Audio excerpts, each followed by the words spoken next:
Breaking overnight, police are investigating what they believe was a deadly hit and run just a few hours ago in Northeast Portland. Ashley Grams will bring us an update live from the scene in just a minute. Plus, honestly, I was scared because of seeing the fire blocking her in and not knowing that she was going to be able to get out. A woman and her dog rescued after getting trapped inside her burning home.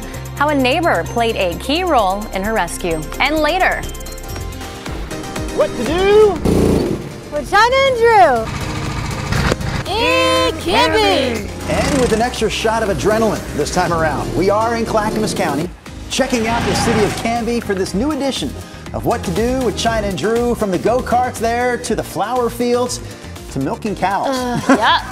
China milking cows. The full experience coming up here at 6:45.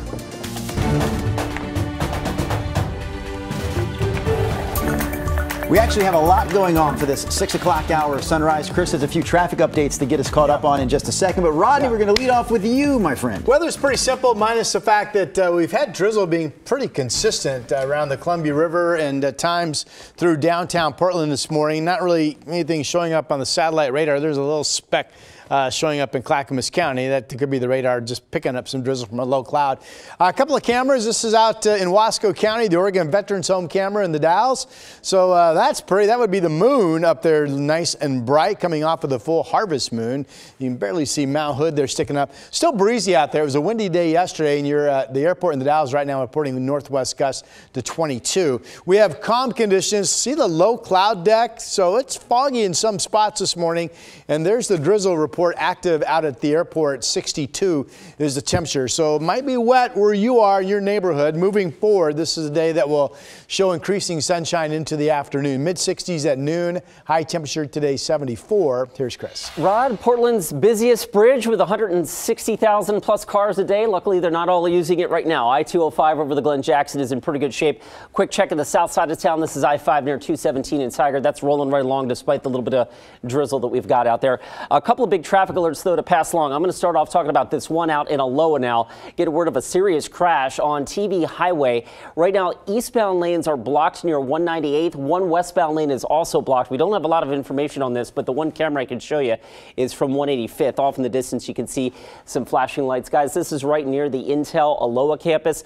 There's also a set of train tracks that runs right by there. I'm working to get more details, and as soon as we have them, we'll bring them to you right here on Sunrise.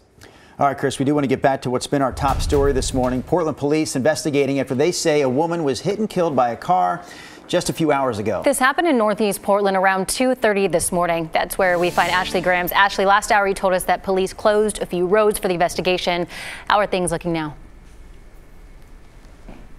Well, it appears those roads may be opening. Officers here in just the last few minutes taking down that police tape here. We're just past 87th on Northeast Fremont, and that closure lasting all the way down until 82nd Avenue, though it appears police are now clearing this scene. Now, right in this area at Northeast 85th is where police say a woman was hit by a car. They say when they arrived at 2:30, they found the woman dead and the car that hit her was gone. We've asked Portland police if they have a description of this car. Now, police here since 2:30 in the morning, though it appears that they are now clearing the scene. They're asking anyone who has information about this crash to call Portland police. Ashley, thank you. And police are also searching for a suspect that they say shot a woman in Southeast Portland yesterday. Officers, that is, spent most of the day yesterday looking for the shooter in the Powerhurst-Gilbert neighborhood. That's where we find Thomas Schultz this morning. So, Thomas, what's the latest on this investigation?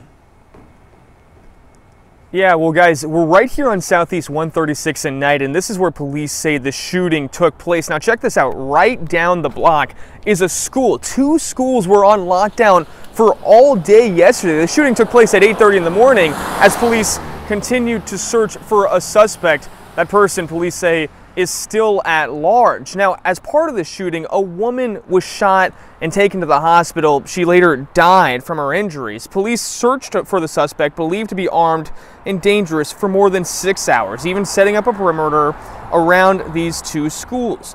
That meant that staff and students weren't able to leave until police cleared the area. And despite the extensive search, a shooter, once again, has not yet been found, which has left neighbors frightened and grieving. I have met the victim. walking our children to and from school. But just even knowing that it was someone that lived close to me was disheartening.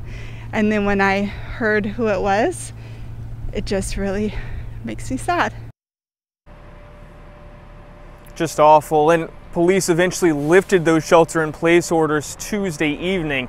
But there's still a lot we don't know about the shooter. We don't know what that person looks like, or even if they knew the victim involved. Guys. All right, Thomas Schultz reporting live for us this morning there in Southeast Portland. Also, for the third time in the past 2 months, human remains have been found in the Gifford-Pinchot National Forest in southwest Washington.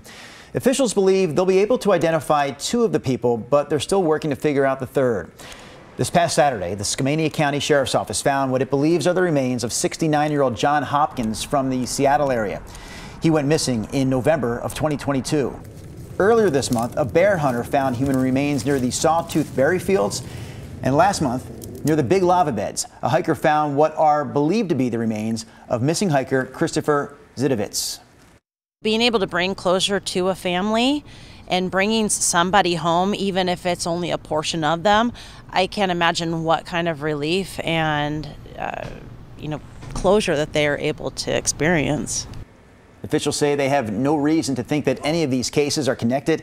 The Sheriff's Office says it has a list of at least a dozen other people who were reported missing in the forest dating back to the mid-1980s.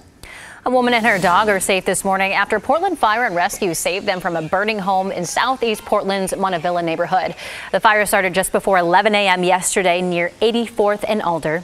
Officials say some blackberry bushes outside the home caught on fire and flames and started to creep inside that house, though it's unclear how the bushes caught fire right now.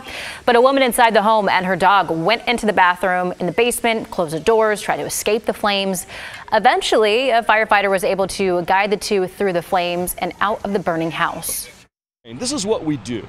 This is what we train for. Now we just need to figure out how this started. The woman and her dog were taken to the hospital. We're told they're doing okay. Authorities released this photo of the suspected arsonist who's accused of setting a massive wildfire in Wasco County this summer. He's 51-year-old Christopher Menely. There's also a warrant out for his arrest after he failed to show up in court on Monday. The district attorney says he was squatting on a property near the community of Friend when he allegedly started what became the Larch Creek Fire. That fire forced evacuations and burned more than 18,000 acres. We have a few astral events to share with you, starting with these photos shared by the National Weather Service. This is a view of the Northern Lights on Monday night in Western Washington. I can never catch a break and catch them. Never seen the Northern Lights myself, China. I didn't see this last night either, but some people were treated to a super harvest moon, which was also part of a partial lunar eclipse. You need clear skies, of course, to check any of this out. These photos were actually taken on the other side of the country, off the coast of Maine. This full moon is the closest one we have this year to the start of fall, so that's why they call it a harvest moon. And it's a pretty fitting name considering that this moon appeared in some parts of the world as a bright pumpkin orange color. Did you see the moon last night, Rod, or were you asleep on your pillow? My thought is, how cloudy was it last night? And the answer is, we're showing you a photo from Maine. Oh. That's how cloudy it was here. We're going to go 3,000 miles away to make the story relevant. Hey, getting back to the Northern Lights, this was from Vancouver, a break in the cloud cover Monday evening, and Brent Angelo posted this and shared it on my KGW Rod Hill Facebook page, and you could see some pretty colors on the horizon there. So thank you, Brent, for sharing that. We have this morning low clouds, fog, depending on where you are. Certainly if you live up in elevation around the West Hills, you're probably foggy. This is looking out to the northeast from the Wells Fargo building. Drizzle has been reported on and off for several hours now coming into Portland, 62. So it might be wet where you are. Visibility map is not horrible. It shows there's a fog pocket where you see the gray shading. Down south of Wilsonville, or near Wilsonville, it looks like. Salem has good visibility. Newport's reporting diminished visibility at 73/4 of a mile, this morning.